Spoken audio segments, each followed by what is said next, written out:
हाय, movie मसाला में आपका स्वागत है। आज मैं बिग ब्रदर नाम की एक एक्शन कॉमेडी ड्रामा फिल्म को एक्सप्लेन करने जा रही हूँ। वर्षों तक अमेरिकी सेना में सेवा देने के बाद हेनरी हांगकांग लौट आए हैं। एक टीचर के रूप में अपना करियर शुरू करने की तलाश में वे अपने पुराने स्कूल तकची सेकेंडरी में जाते हैं। प्रिंसिपल का कहना है कि उन्हें पढ़ाने का एक्सपीरियंस नहीं है, लेकिन एक उच्च अधिकारी से सिफारिश पत्र दिखाए जाने के बाद उसे काम दे दिया जाता है। हेनरी के जाने से पहले प्रिंसिपल ने बताया कि जिस क्लास को पढ़ाने के लिए उसे सौंपा गया है वह उनके स्कूल की सबसे खराब क्लास है। स्कूल में अपने पहले दिन की सुबह हेनरी क्लास में ये देखने जाते हैं कि ये क्लास डिसिप्लिन में है या नहीं, लेकिन वो देखते हैं कुछ स्टूडेंट सो रहे हैं, कुछ गा रहे हैं तो कुछ वीडियो गेम खेल रहे हैं, जबकि उनमें से एक अच्छी संख्या पोर्टेबल स्टोव पर नूडल्स पका रही है। टीचर के आने के बाद भी वे उसका पूरी तरह से इंतज़ार करते हैं और जो कर रहे हैं उसे जारी रखते हैं। हेनरी उनका ध्यान आकर्षित करने की कोशिश करता है, लेकिन वे उसे ना सुनने का नाटक करते हैं। वे उनका ध्यान हटाने की कोशिश करना छोड़ देता है और क्लास के चारों ओर उन चीज़ों पर टिप्पणी करता है जो वे पहले से कर रहे हैं। खाना पकाने वाले छात्रों को कम नूडल्स खाने के लिए कहा जाता है क्योंकि इसमें बहुत अधिक सोडियम होता है। हेनरी फिर जूफा नाम के एक लड़के के पास जाते हैं जो गिटार बजा रहा है और इसमें उसकी मदद करते हैं। इसी तरह वे एक गेमर बच्चे को उस रेडिएशन के प्रति आग्रह करते हैं जो उसे पूरे दिन स्क्रीन पर घूरने से प्राप्त हो सकता है। जब स्टूडेंट अंत में उसे सुनना शुरू करते हैं तो वे अपना परिचय देता है और बोर्ड पर अपना नाम और नंबर लिखता है। स्टूडेंट हंसते हैं क्योंकि उनकी लिखावट बहुत खराब है।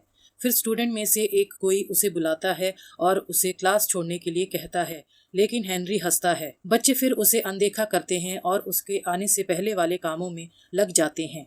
अपनी पूरी फॉर्म में होने के कारण हेनरी कमरे में आग बुझाने के लिए रबर बैंड और चौक का उपयोग करते हैं। खुद को भीगने से बचाने के लिए स्टूडेंट तेजी से फैल जाते हैं। अंत में वे उनका पूरा ध्यान आकर्षित करता है और आधिकारिक तौर पर अपनी क्लास में उनका स्वागत करता है।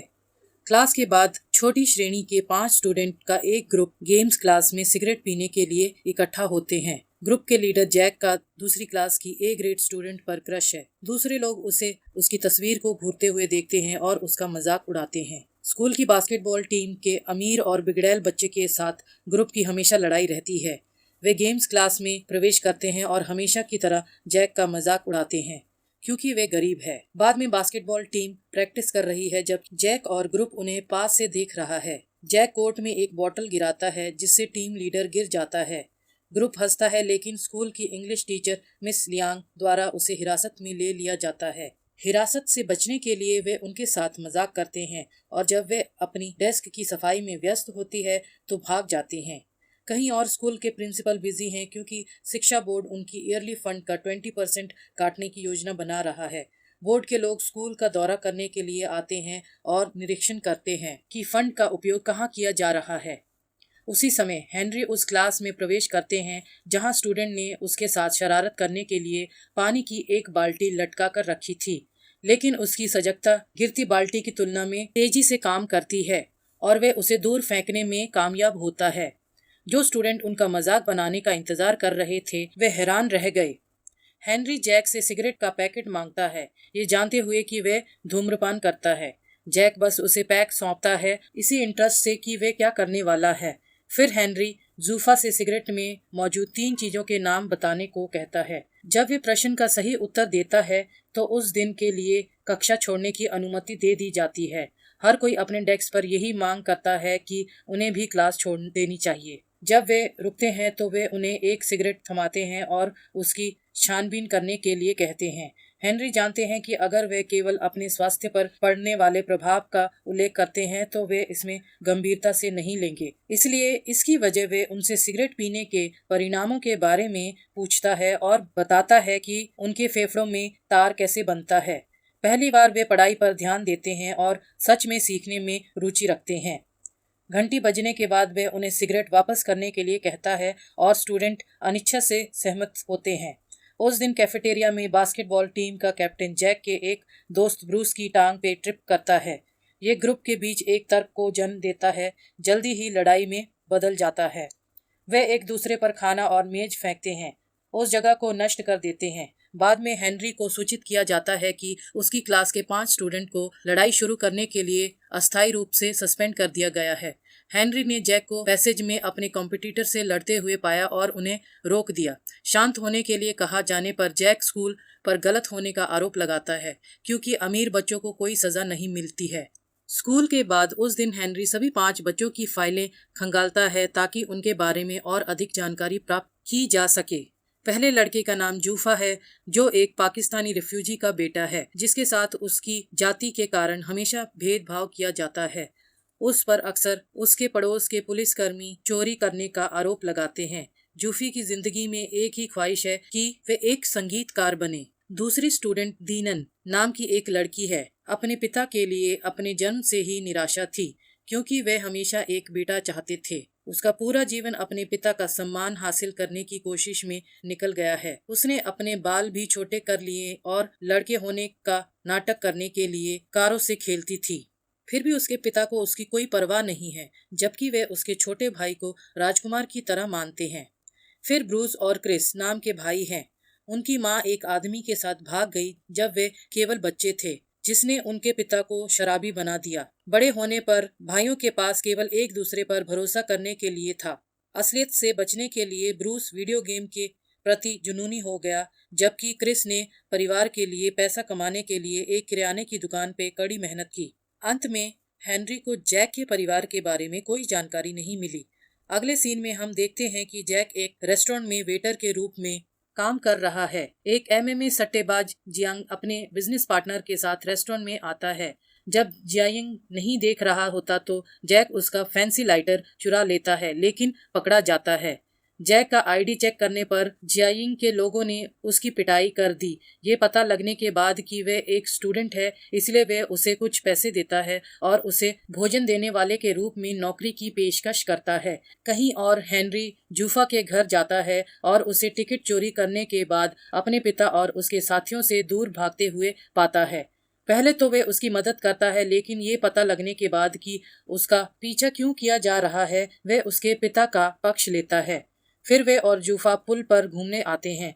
जूफा को मोटिवेट करने के लिए जो कुछ भी जूफा चाहते हैं, हेनरी गलियों में एक बैंड के साथ परफॉर्म करते हैं। कुछ सेकंड बाद जूफा उसे जुड़ जाता है और सालों पहले स्कूल में तंग किए जाने के बाद पहली बार लोगों के सामने गाता है। इस बीच ब्रूस और क्रिस के पिता हमेशा की तरह देर से घर आते हैं और उन्हें दुकान से बियर लाने का आदेश देते हैं। जब बच्चों ने मना कर दिया तो वे उन्हें अपने घर से बाहर निकालने के लिए चिल्लाते हैं। अगले दिन हेनरी उनके पिता से मिलता है और उसे अपने बेटों को फिर से घर वापस बुलाने के लिए मना लेता है। इस बीच दीनन के पिता उसे मेकअप किट का एक बैग लाकर देते हैं और उसे लड़की की तरह काम करने के लिए कहते हैं। दीनन उस पर हमेशा गुस्सा रहती है ताकि उसे ये महसूस हो कि वे काफ़ी अच्छी नहीं है। वे अपने छोटे भाई का मेकअप करती है और कार की चाबी लेकर घर से बाहर निकल जाती है। वे अपने पिता की कार से दूर जाने वाली है, लेकिन हेनरी द्वारा सही समय पर उसे रोक दिया जाता है। वे उसे बताता है कि बिना लाइसेंस के गाड़ी चलाना गैर कानूनी है और उसे एक सुझाव देता है। उसके बाद वे गो कार्ट रेस ट्रैक पर जाता है। हेनरी उसके पिता को भी आमंत्रित करता है और उनसे दौड़ लगवाता है। दौड़ के दौरान पिता और बेटी एक दूसरे पर दया नहीं दिखाते और अंत में ट्रैक से बाहर निकल जाते हैं। अचानक दीनन का गो कार्ट एक वाहन से टकरा जाता है, लेकिन वे उसे चकमा देने में सफल हो जाती है। इस बात से अनजान उसके पिता अपनी बेटी की मौत का मातम मना रहे हैं। दीनन को पता चलता है कि वो वास्तव में उससे प्यार करते हैं और उसे गले लगाते हैं। स्कूल में अगले दिन ब्रूस और क्रिस एक ग्रुप के साथ एक ठीक हो रहे शराबी से मुलाकात करने के लिए पुनर्वास केंद्र में भेजे जाते हैं। उन्हें ये देखकर आश्चर्य होता है कि जिस व्यक्ति से उन्हें मुलाकात करनी है वे उनके पिता हैं। स्टूडेंट उनसे पूछते हैं कि उन्होंने शराब पीना कैसे शुरू किया। वह आदमी जवाब देता है कि वह अपनी पत्नी से बहुत प्यार करता था, लेकिन उसने उसे अपने जीवन के सबसे निचले बिंदु पर छोड़ दिया, इसलिए उसने शराब पीना शुरू कर दिया और भूल गया कि उसकी देखभाल करने के लिए उसके 2 बच्चे हैं। वह आदमी ये नहीं बताता कि ब्रूस और क्रिस उसके बेटे हैं, लेकिन उनसे माफ़ी मांगता है। इसके अंत तक भाई रोते बिलखते रह जाते हैं। कहीं और जैक ने एमएमए सट्टेबाज जियांग जिंग के लिए काम करना शुरू कर दिया है। वे जैक को अगले गेम में एक फाइटर के ड्रिंक का नशा करवाने के लिए बहुत सारे पैसे देते हैं। जैक ये करना नहीं चाहते, लेकिन उसे प्रस्ताव को स्वीकार करने के लिए मजबूर किया जाता है। लड़ाई के दिन जियांग एक लड़ाकू को स्पॉन्सर करता है, लेकिन अपने नुकसान पर पैसे की शर्त लगाता है। जैक फाइटर की ड्रिंक में ड्रग डालता है लेकिन ऐसा करते हुए पकड़ा जाता है। इससे पहले कि वे जियाजिंग को दोष दे पाता उसे पीटा जाता है और एक लॉकर में बंद कर दिया जाता है। थोड़ी देर बाद हेनरी वहां पहुंचता है और सेनानियों से पूछता है कि क्या उन्होंने उनके छोटे स्टूडेंट को देखा है। पुरुष उसे घर लौटने के लिए कहते हैं लेकिन जैक लॉकर के अंदर से मदद के लिए चिल्लाता है। ये पता लगाने के बाद कि उसे फंसाया जा रहा है, हेनरी उन पर हमला करता है और आसानी से उन पर हावी हो जाता है। जब फाइटर उस पर कदम रखता है तो ये थोड़ा तीव्र हो जाता है लेकिन हेनरी उनके हमलों को कुशलता से चकमा देता है। इसके अंत तक वे उनके सर्वश्रेष्ठ फाइटर को बाहर कर देता है जिससे कुछ ही मिनटों में मुकाबला करना था। आगे के सीन में हेनरी हॉस्पिटल में है जहां हेनरी अपने घावों का इलाज करवाता है। जैक जियाजिंग के बारे में सच्चाई को उजागर करने की कोशिश करता है लेकिन चुप रहने के लिए तैयार है। न्यूज़ टीवी तक पहुंच जाती है और हेनरी को उस व्यक्ति के रूप में जाना जाने लगता है जिसने अपने स्टूडेंट को बचाने के लिए एक पेशेवर फाइटर की पिटाई की। स्कूल में उनकी लोकप्रियता बढ़ती है और स्टूडेंट उनका सम्मान करने लगते हैं, यहाँ तक कि वे क्लास में उसका स्वागत करने के लिए भी उठते हैं। इसके विपरीत कि वे पहले कैसे थे। एक फ्लैशबैक हमें दिखाता है कि जब हेनरी स्कूल में था तब वह एक मशकरा हुआ करता था, यहाँ तक कि उन्होंने एक प्रोग्राम में माता पिता के लिए पियानो बजाने वाले एक स्टूडेंट पर पानी के गुब्बारे भी फेंके। बाद में उसने उसी स्टूडेंट से लड़ाई की और उसका हाथ तोड़ दिया। उन्हें स्कूल से रेस्टिकेट कर। उस दिन से स्टूडेंट उस समय ध्यान देते हैं जब हेनरी क्लास में पढ़ाते हैं और आने वाले कॉलेज एंट्री के एग्जाम के लिए मुश्किल अध्ययन करते हैं। ब्रूस को छोड़कर जो गोलियों के आदी हो गए हैं, हर कोई बढ़िया काम कर रहा है। ये पता चला कि जब क्रिस ने अपने परिवार की समस्या से बचने के लिए वीडियो गेम की ओर रुख किया तो ब्रूस ने ड्रग्स लेना शुरू कर दिया क्योंकि वे फोकस्ड हैं। वे मॉक एंट्रेंस टेस्ट में बहुत खराब प्रदर्शन करते हैं। हेनरी उसकी मदद करने का वादा करता है लेकिन ब्रूस समय के साथ और अधिक उदास होते जाते हैं। आखिरकार वे उनके घर की बालकनी से कूद जाता है। उसे हॉस्पिटल ले जाया जाता है और वह कोमा में चला जाता है। मीडिया खबरों को तोड़ मरोड़ कर पेश करता है और ब्रूस ने जो किया उसके लिए हेनरी और स्कूल को जिम्मेदार ठहराया जाता है। शिक्षा बोर्ड के अधिकारी हेनरी से पूछताछ करते हैं और उनके टीचर लाइसेंस को रद्द करने का निर्णय लेते हैं। जब वे सामान पैक करता है और स्कूल छोड़ देता है तो स्टूडेंट उसका पीछा करते हैं, उसे रुकने के लिए कहते हैं। उनकी गैर मौजूदगी से उनका दिल टूट गया है लेकिन वे जानते हैं कि उन्हें गर्व करवाने के लिए अपनी आने वाली परीक्षा में सफल होना चाहिए। उस दिन से वे बोर्ड को ये साबित करने के लिए दुगनी मेहनत करते हैं कि हेनरी एक अच्छा टीचर है। एग्जाम के दिन जैक अपने सभी सहपाठियों के साथ हेनरी से एक मैसेज प्राप्त करता है जिसमें उन्हें एग्जाम से 1 घंटा पहले स्कूल में मिलने के लिए कहा जाता है। जब स्टूडेंट इकट्ठा होते हैं तो उन्हें पता चलता है कि उन्हें स्कूल में बंद रखने के लिए जियाइंग की चाल थी ताकि वे समय पर एग्जाम हॉल में ना पहुंच सकें। वे हेनरी को सबक सिखाने के लिए ऐसा कर रहा है। थोड़ी देर बाद हेनरी स्कूल आता है और उसे जियाइंग के प्लान के बारे में पता चलता है। वे स्टूडेंट को मुक्त होने देता है और जियाइंग के सभी लोगों से लड़ता है ताकि उन बच्चों को नुकसान पहुंचाने से रोका जा सके।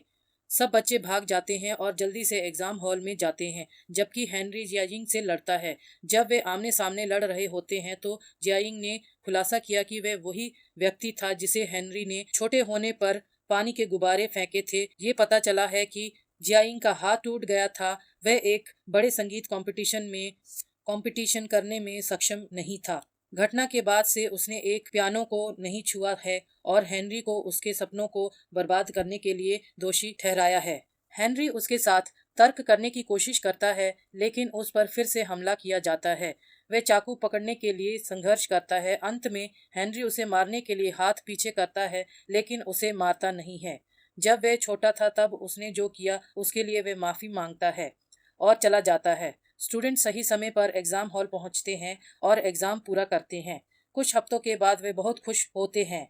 जियाइंग फिर से पियानो बजाना शुरू करता है लेकिन उसे काफी मेहनत करनी पड़ेगी पहले जैसा पियानो बजाने के लिए। ब्रूस जल्दी से रिकवर करता है और प्रॉमिस करता है नेक्स्ट ईयर एंट्रेंस टेस्ट देने के लिए। प्रिंसिपल भी बहुत खुश होता है क्योंकि बोर्ड ने 20% बोनस वापस देने के लिए डिसाइड किया क्योंकि बच्चों ने एंट्रेंस टेस्ट में बहुत अच्छा किया था। हेनरी वापस आता है पढ़ाई के लिए और फिर से फायर स्प्रिंकल्स को चला देता है स्टूडेंट के अगले बैच को अपनी तरफ आकर्षित करने के लिए।